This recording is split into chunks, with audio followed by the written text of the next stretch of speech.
Hello, everybody, and welcome to Storm Reads. And today I'm going to be chatting about some of the books I've read so far.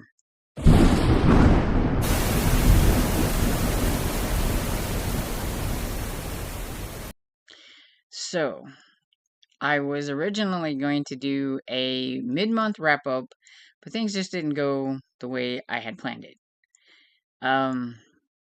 At first, even before that, I was going to try to do it like where I read three and I reviewed three and things like that. But then, I don't know, it got to where I didn't think I was reading that many. And then by the time I realized that I had read a lot, then that didn't work. So the mid-month wrap-up was going to be the thing. And then that didn't go over. And so now I'm stuck here with, I've read 10 books already.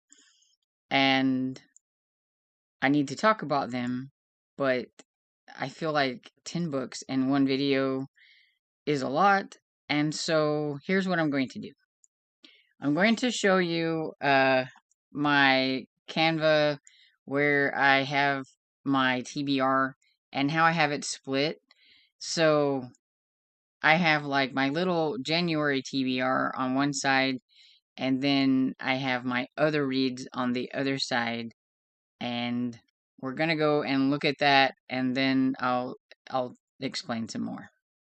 Okay, so I've read 10 books, and I thought it would be best to kind of split it up. And if you can see here on my Canva that I have my original TBR, and that's these books over here. There's one hiding down here you can't see, but these ones over here.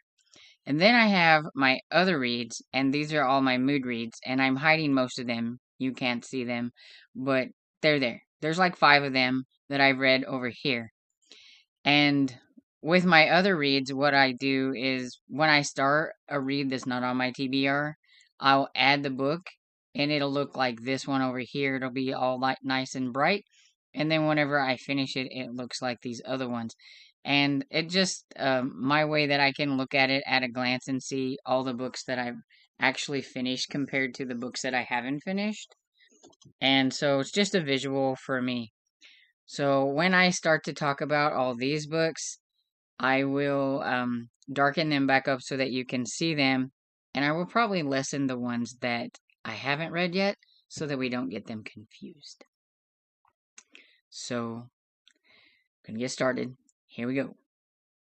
Okay, so these are not in any kind of order. They're basically just in the order that I put them onto Canva and everything. So it's not like the order that I read them, but I don't really think that really matters. So the first one I have is Wood Rose Mountain. It is the second book in the Hope's Crossing series.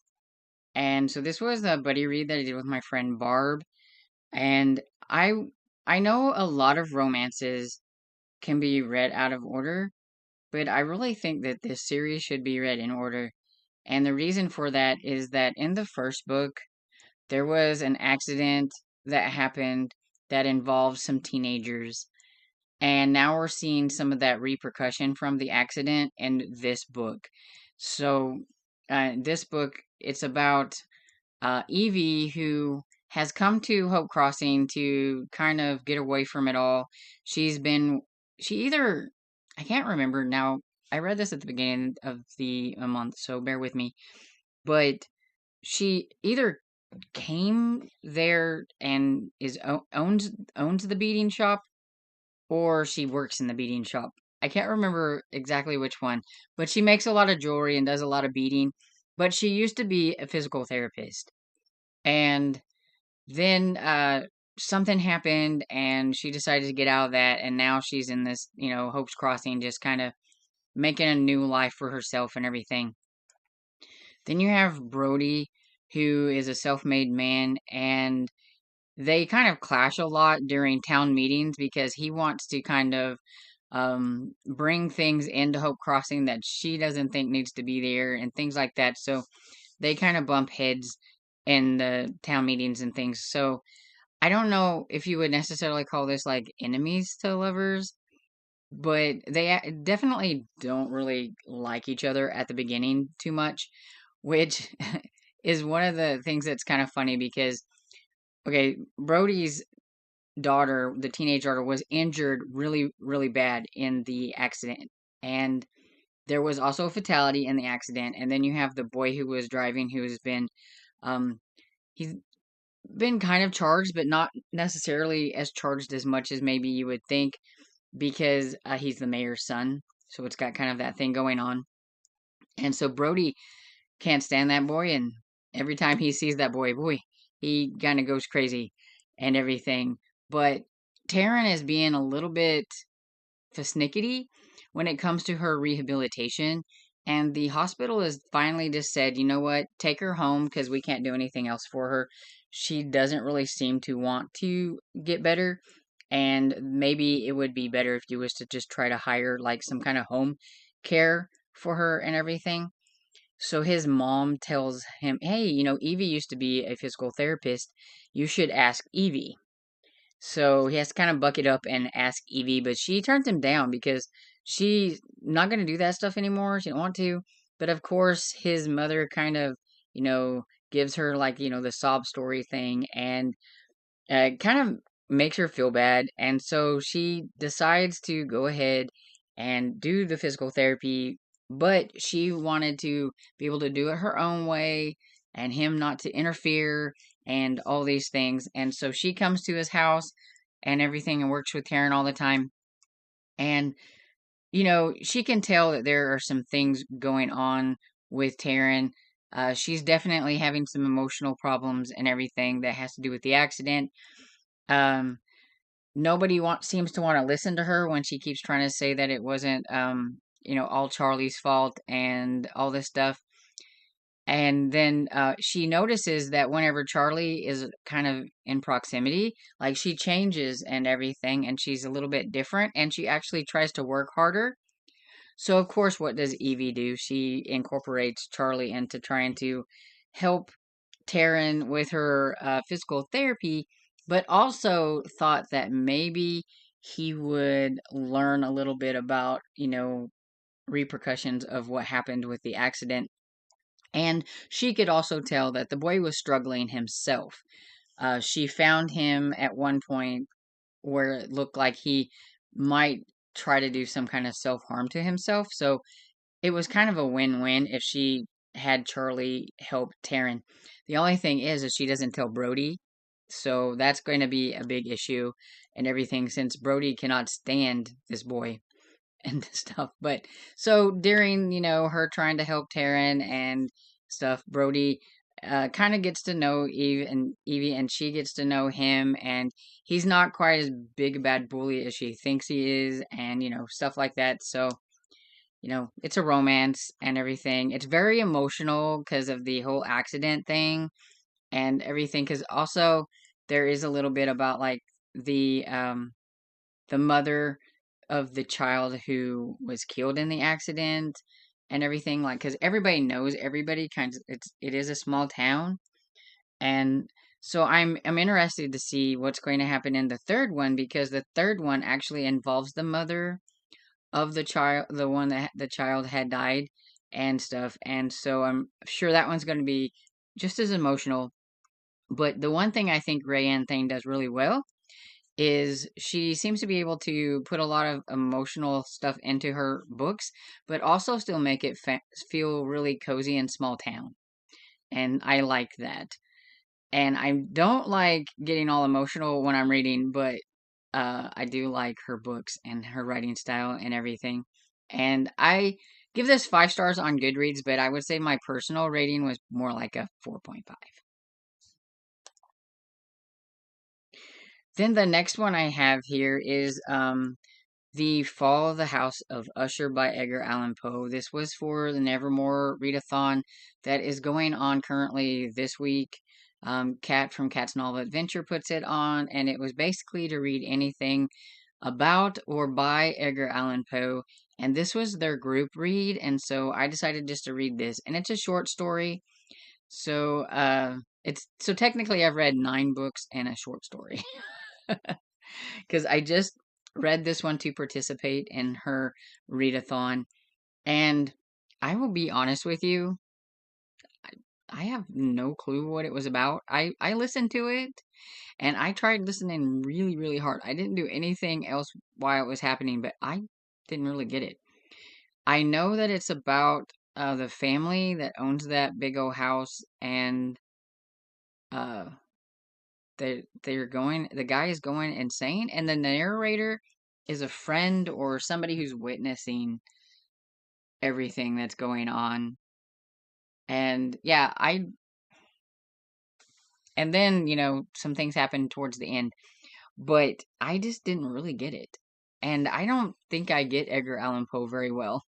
I've I've read other books of his and I'm like, okay, I don't get it, but okay.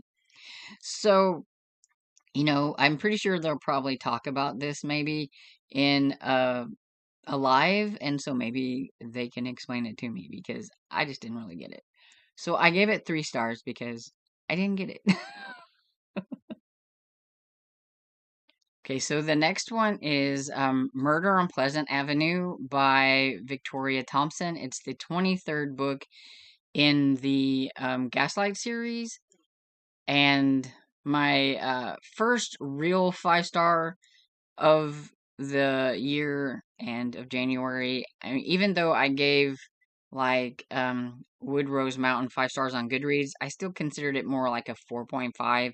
But this one was actually just a 5 stars, and it's just because I absolutely love this series so much. And this one was the first book that I read this year, and so I'm a little hazy on everything.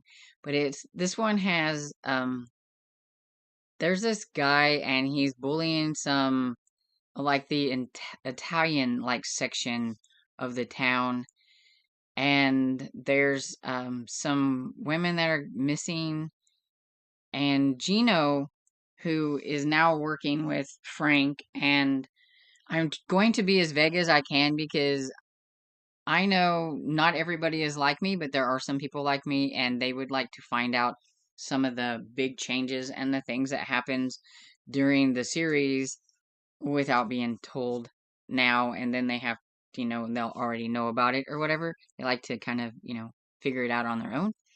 So I'm trying to be vague, but Gino works with Frank, and um, and he's Italian, so instead of like having Frank go with him to confront this guy, he ends up going to confront the guy, and the guy ends up getting murdered.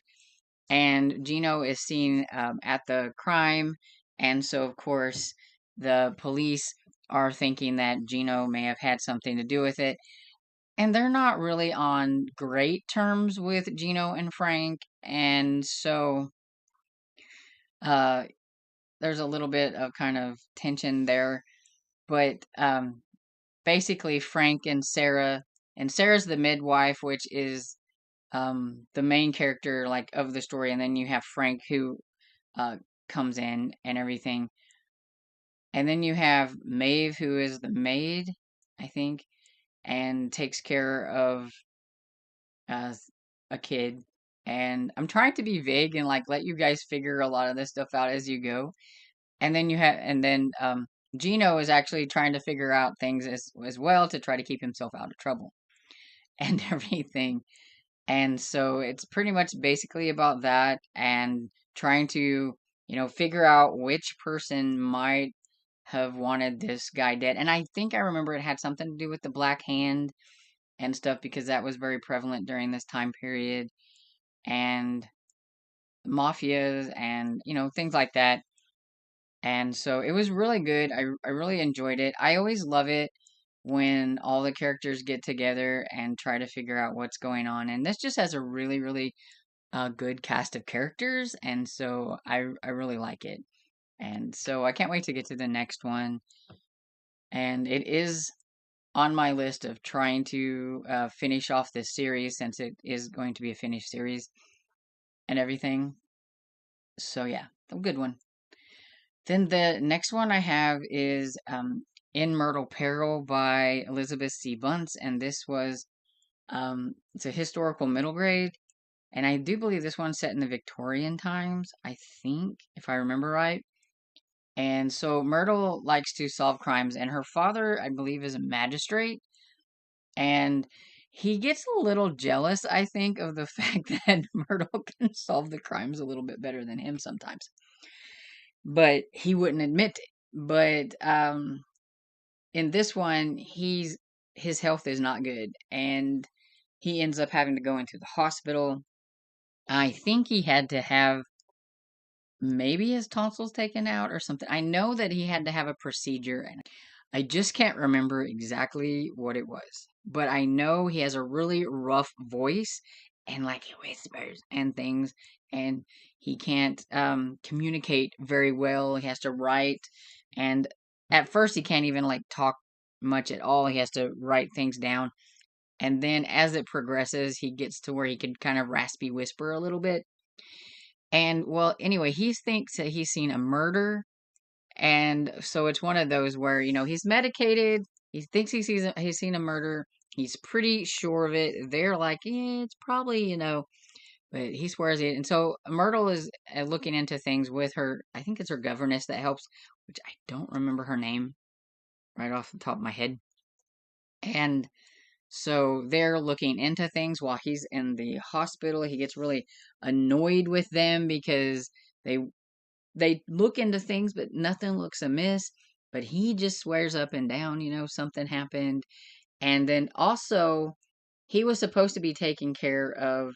There's a lost heiress, and it's this young girl, and it was. I think everybody went down with the ship, and so they thought she had went down too. But now they think this girl might be the missing heiress, and so they've got to figure out if she is who she says she is, who is the lady that is trying to get her claimed as the heiress. And she doesn't necessarily want to be. Like, she was raised by just common folk people, and she was fine with that. And so you've got that going on too, and then it ends up kind of where both of the like kind of mysteries kind of go together and everything, and it was just really good. I really enjoyed it. I give it 4 stars. I like this series. I read this one and Murder on Pleasant Avenue for PK's the Bookie Monsters His Miss Readathon that she does, where you just read anything historical mystery wise. And so those are my 2 picks for that. And then I have Magic by Angie Sage, which I actually do have the book here, but it's such a glary book and everything. But this was one of the 25 and 25 that I was going to read. So I've started the year off really well by actually finishing one of those. So pat me on the back and everything. Okay, now when it comes to fantasy, I don't explain it very well. So I'm going to try my best, and I'm probably not going to tell you a whole lot because, yeah, it will not come out my head the right way. But this is about the Heap family, and at the beginning, the mother was delivering a baby, and is it Silas or Cyrus? I don't know why I can't remember. Silas, okay. And Silas is out and about, but I don't remember why. But anyway, he's in the like woods, and they're magical. They're like wizards, and he finds a bundle on the ground, and it's a little baby. And so he picks the baby up, and he's like, can't leave this baby here. So he starts to take it home, and this one girl, lady Marcia, I think was her name. She's the extraordinary wizard. She sees him pick up the bundle and says, "Take the baby home and don't let anybody know that you have this baby." So you know that she knows something about the baby. So when he gets home, he finds out that supposedly the baby that his wife was having is dead, and the midwife took off with the baby. And and they kind of meet each other as, but he didn't have a clue what was going on and everything. So they think that that baby is dead, and they take this one in and they raise this one, and the one that was supposed to die is Septimus. So the series is called Septimus Heap. So you know that, something is going to come into play with that after a while. You just don't know exactly what. But it goes to like 10 years, and so this little girl is grown up, but she's definitely doesn't look anything like the Heaps, and she's not magical and everything. And the queen of the place, which I don't even know what the place is called, um, has been killed, and you find all this thing out, and you've got the big bad guy, which I can't remember his name either. Gosh, I told you, I'm really bad about this. But anyway, he's trying to be in charge, and you've got Dom Daniels, who is a wizard, and he's trying to be the extraordinary wizard. He's trying to take over Marcia's spot, and it has to do with if you have, I don't know if it was a belt or a key or something, is what allows you to be the extraordinary wizard. And she just became that because of what happened to the one before that, because she was like the apprentice for that and everything. Like I said, it's fantasy. There's this whole world thing going on and everything, so it's very hard to explain. But along the way, you meet a young boy who is in the child infantry or whatever. He's a soldier, a child soldier. His name is um 412. I think it was 412, and that's all you know him as through most of this. Is he is child 412 or soldier 412 or something like that. He kind of got in a little bit of trouble, and he was on the brink of dying, and the family saves him, but he doesn't know much about them, and they're wizards, and he thinks that they're kidnapping him at first, and but then he realizes that, hey, they haven't tried it, they were just trying to save him and everything. So he ends up kind of going on this adventure with them and everything, and you find out that the girl, is princess, and so they're trying to protect the princess from the big bad and everything. So pretty much sums it up. But there's a lot of other stuff that's going on that, yeah, like that was just a very, very broad summary. And along the way, there are some really fun characters and things. Like there's a Bogart or a Boggart. I think maybe it's a Boggart. Yeah, it's a because he lives in the bog, but it's like a bog creature, and he's a very interesting creature. But he tries to help them out sometimes, and everything, and you kind of grow to where you kind of like him, even though he sounds kind of like a weird like character. There's a shield bug, and uh there's pictures in the illustrations in the book which are kind of cool. But basically the shield bug looks like a little person with wings, but like a bug, but anyway. And he was pretty cool because he was trying to protect the princess and them and everything, and he was kind of ornery and kind of fun. And yeah, there's just all kinds of other characters, and the aunt, I think her name was Aunt Agatha. She was interesting, and so yeah, just all these different interesting characters that you meet along the way, and then of course there's the big reveal type thing at the end and everything. Because I'm like, the series is called Septimus Heap. Septimus gonna have to come in somewhere, and so you kind of figure some things out there at the end, but I'm not gonna say. And I buddy read this with Sherry, and she's in Discord, and we talk about it there, and we had fun with it. We were a little worried because the last time we tried to buddy read a series, it didn't go over quite so well. We both ended up DNFing it.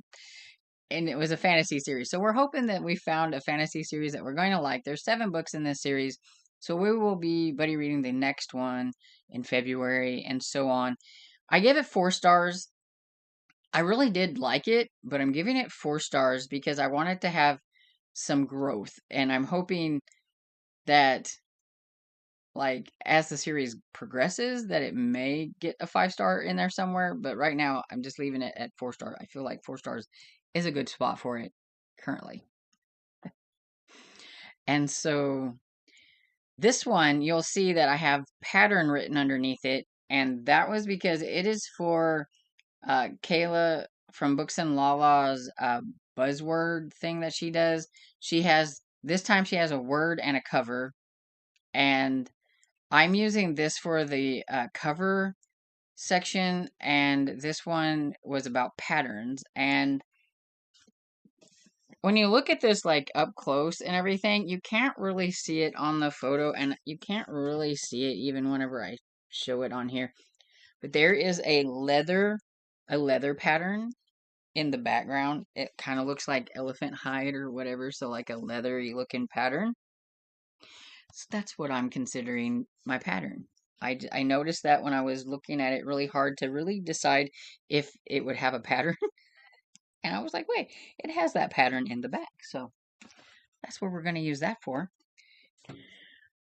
Okay, so that's the 5 books off of my TBR that I have currently read. I only have, like you see, the 2 more left. I do believe that I can get those done in time. And the next video, I will talk about the 5 books that were mood reads that were just books that I decided to pick up. Some of them I was trying to just, I'm trying to concentrate on if a series is about to end it. I did start a series. I started a couple series because, I mean, I started Magic or Septimus Heap, but I am trying to work on other series as well. And mainly my others had a lot of that in it, but you'll see next time. Anyway, I'm rambling.